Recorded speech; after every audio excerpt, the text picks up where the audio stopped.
Hey everybody, welcome back. This is Spencer here with the Photo Journal on YouTube. I want to give you guys a quick little demonstration of the difference between editing RAW files versus JPEG files. I have a bunch of RAW and JPEG files pulled up here. I shot these in my camera in the RAW plus JPEG file format. So they're the exact same photo, two recordings of the same photo. So we can have a good scientific, definite comparison between the two. So let's just flip through these really quick. You're going to be able to see the difference just right off the bat here. So this the first one in each set is the RAW file followed by the JPEG file. So you see here, this is the RAW file. Flip over to the JPEG. You can see it looks a little bit different. It's already had a bit of a style applied to it. Each camera manufacturer, Canon, Sony, Nikon, Fuji, whatever you shoot with, is going to have their native RAW files that are going to look really similar, and then their JPEG files. All of their JPEG files are going to have a specific style already applied to it, and it's not going to have as much data as a RAW file. So you can see here, this is just a photo that has had nothing done to it, and you can tell a little bit of the difference between this one and that one. There's a little bit more clarity and a little bit more contrast applied on this JPEG file. So let's continue on to the next one. I did these purposefully with a little bit of sun flare here on the side, just to kind of show you how we can bring things like that back with a RAW file and can't necessarily do that with a JPEG file. So again, here's the RAW file and this is the JPEG version. You could already see a bit of a difference there, right? Already had some more color contrast applied to, a little bit of sharpening. And then here we have the RAW file. Again, I shot these very purposefully, very underexposed right here, and this is more correctly exposed, just to kind of show you the versatility of a RAW file. And then here we have the JPEG file. Again, it looks a little bit different. You can really see that this is the cup of espresso that I had this morning. The difference between the RAW file here and the JPEG. You can see that the JPEG has already had color correction and a different white balance applied to it. I shot all of these on auto white balance. And again here versus that, pretty much the same photo there, but I wanted you guys to be able to see the difference between those. Okay, again, here we have the RAW file, and the Sony's RAW format is ARW. I don't know why they do that, it's weird, but that's what it is. From there to their JPEG file.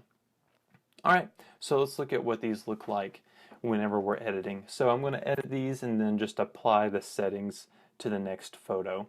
So the first thing that we want to do is bring the highlights down and start bringing some of this sky that's up here and over here and try to get rid of a little bit of that sun flare, okay?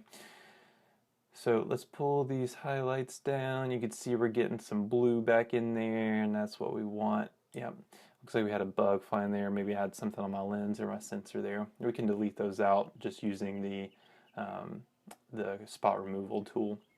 We're not going to worry about that right now. All right, sweet. And you can see we've lost some of the definition here in these shadows in the tree. So we're just going to bring that up with the shadow slider just a bit, right like that. Great, looking good so far. Let's apply some contrast and pull down the blacks just a bit, and then let's really boost the clarity on here. I intend to stay away from boosting the clarity a whole lot when I'm taking photographs of people, but with this I think it'll be just fine. You can see up here we still have some highlight issues, so what I'm going to do is I'm going to grab my brush tool. I'm going to set my exposure back to 0, and I'm just going to pull the highlights down. And I'm really just going to try to paint it in here, just in the branches. You see that's not doing a whole lot, so let's pull them down even more. Alright, that's about where we want it. We don't want it to be too drastic. We want it to be a little bit more subtle. Kind of doing a Bob Ross impression here and just kind of showing you how I'm painting this in. Got just a happy tree here. He's looking good. So now that we have that painted in, let's try to pull that exposure down just a step or two. Again, we don't want it to be too drastic. You can see kind of right there. Let's broaden up my brush so we can have a bit have it feathered a bit more and just kind of even that out right there. Again, I'm fine with having this big sun flare in there. I think it adds something interesting to a pretty boring photo. Again, this photo is only for the purposes of showing you guys the difference between a RAW and a JPEG file when you're editing. Okay, cool. And that's probably just about all that I'm going to do to that. Let's warm it up a little bit actually. So another big point that we have with the RAW file versus the JPEG file is check out the white balance here.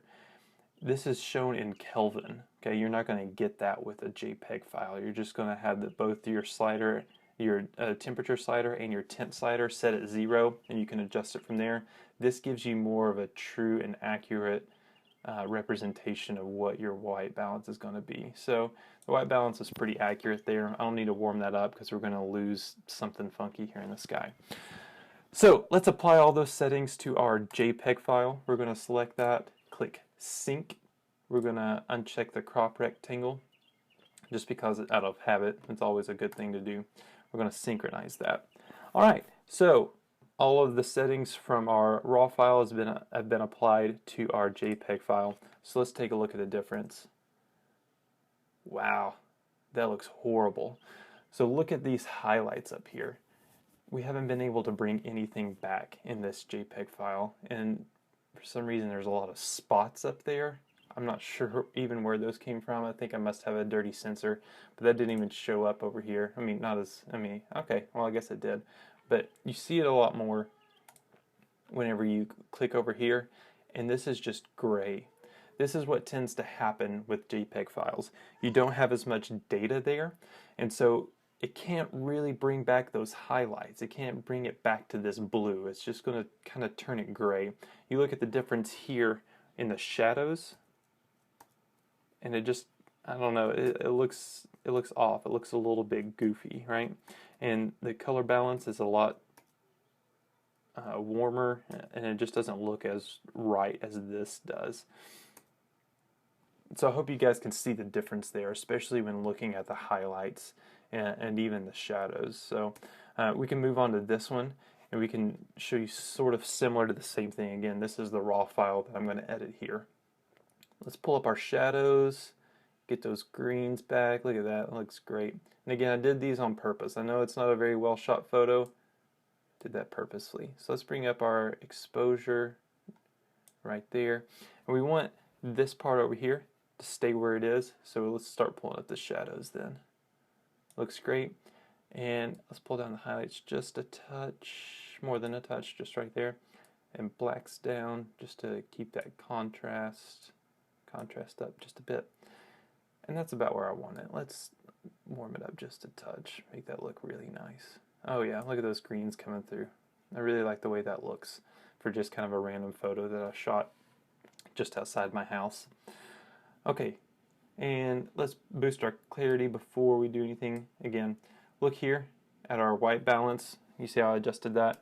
You go over here, you try to adjust your white balance, you don't have nearly as much freedom there. You're going to have very set standards, very strict confines within which you have to work, and that's not something that we really want to do as photographers. So let's select this, select our JPEG file, holding down Shift and clicking that, sync that across there. Alright, now we're going to look at the two different versions between our RAW and the JPEG. Yeah, you see the difference there? You don't really have as much freedom, okay? Some of you may say, oh, I like the way that JPEG looks better, okay? That's only because of the white balance. The white balance is turned much warmer, so I can do that here. Boost up that white balance to where it's about right there. Bam. You see that? See the difference?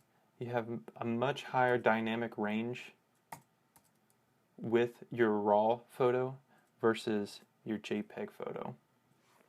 Alright, let's bring some of our highlights down again. Let's brush in some of the highlights, pull them down over here, see what we can get. And I think that's just just way too blown out to even bring back any blue at all, no matter what the file is. So that's okay. Again, these are just for examples. So on something that is really underexposed, okay, So the main reason that you want to use RAW is for mistakes like this, okay? There's not really any reason not to shoot in RAW. Like, oh, I'm a good photographer, I don't need to shoot in RAW. Okay, that's silly. So check this out. With my RAW photo, I can bring this all the way back. This is overexposed now, so let's just bring our highlights down, and you can really balance out this photo very nicely, just like that. Let's bring our blacks down just a touch, boost our clarity. Okay, I'm going to show you a before and after real quick. So this is going to be what the photo looked like before I edited it, and then after. Huge difference there. Let's apply those same settings over here to our next photo. You're going to be able to see the difference here. Okay, if you can't see that, you might want to go get your eyes checked or something, because this is so huge. Look at all the detail that's being preserved here in these shadows with our RAW photo versus that JPEG photo. It is massive, massive difference, okay? And some of you may be a little bit weary of shooting in RAW. You don't really know how to do it, how to process it. It works the same way. You just have a whole lot more data to work with, okay? So let's check this out. Our white balance looks a little bit funky. Let's select our auto white balance to see where where Lightroom puts it. That's pretty accurate. That's about what that cup looks like. That's about the color that we're going for right there. So you can look at the temperature there in Kelvin and get it very precise. Again, I've talked about that for a couple times now, but the times that I've forgotten to switch my mode back to RAW from JPEG because I was just doing something different with it was so frustrating when I had a whole shoot only in JPEG trying to correct a white balance or something like that. Just so very frustrating. I know a lot of you are thinking, oh, I'm a good enough photographer, I can get everything right in camera. Okay, that's cool, but you're not going to be able to get it exactly right 100% of the time. And besides that, if you're not going to edit your photos, then I don't know really what to say to that. We have the opportunity to edit our photos in a very powerful program like Lightroom or even Photoshop. You need to be taking advantage of that to really make your photos the best photo that you can make it. I don't know why you wouldn't do that. So let's see here. Our highlights look fine. I may even pull them up just a bit there. Pull down our shadows just a touch to right there. All right, and that photo looks fine. And we're going to sync that photo. There it is. So let's look at the difference. Okay, this is what my kitchen table looks like. Okay, that's what the color of the wood. This is the color of that mug. Okay, so that's not a good white balance, but this is as close as it could get with a JPEG shot. So let's go back to auto. Ooh, that's so pink. Oh man, so let's go back to how it was shot. Still looks very pink. Let's slide that over to where you can get that there and then maybe warm it up. Alright. Still really pink. I'm kind of trying to look down here to see if I can get that wood to look somewhat close. You see though how much trouble I'm having just because this is a JPEG file and the difference of editing a JPEG file versus a RAW file, especially when it comes down to white balance and recovering highlights and shadows. You get a whole lot more dynamic range with a RAW photo than you do with a JPEG file. You can see the difference really here between the shadows and the highlights. You can look over here and over here, see those shadows and those highlights. They're much more well preserved than in this photo. So I hope this helps you out. I hope this gives you a good reference point to understanding a RAW file versus a JPEG file. I hope you stick around. Come back soon for more content. Thanks guys. We'll see you later.